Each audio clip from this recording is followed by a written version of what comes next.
তুমি এমন একটা ব্যক্তি যে কয় আইলো তার পিছেই যাও, গেলে পরে তোমার ক্ষতি হয়, লাভ হয় না। কথাটা ঠিক না বে ঠিক? ঠিক। ডাক করলা না, না। যখন তোমার কাছে টাকা পয়সা থাকে, তখন তোমার আপন বন্ধু বান্ধব, কাছের মা বাবা মা থাকে। যখন তোমার কাছে টাকা পয়সা থাকে না, তোমার আত্মীয় স্বজন কোনো বন্ধু বান্ধব তোমার কাছে থাকে না। কথাটা ঠিক না বে ঠিক?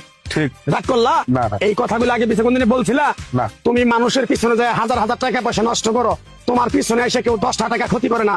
কথাটা ঠিক না বে ঠিক? ঠিক। আরেকবার কও বিসমিল্লাহ, বিসমিল্লাহ। আরেকবার কও সুবহানাল্লাহ। সুবহানাল্লাহ। বিশ্বাসে বস্তু মিলে তর্কে বহুদূর।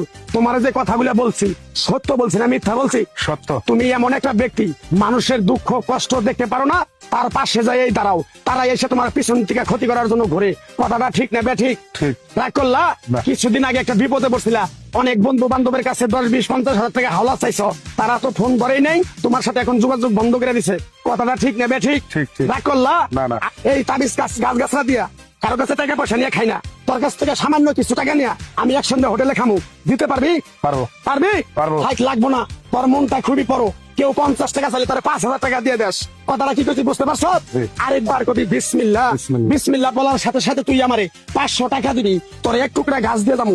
এই গাছটা তুই নিয়ম কারণ মাইনা ব্যবহার করবি, আল্লাহ তোরে মুক্তি করবো। কথাটা কি বেশি বুঝতে পারছ? জি। আরেকবার কবি বিসমিল্লাহ। বিসমিল্লাহ। তোরে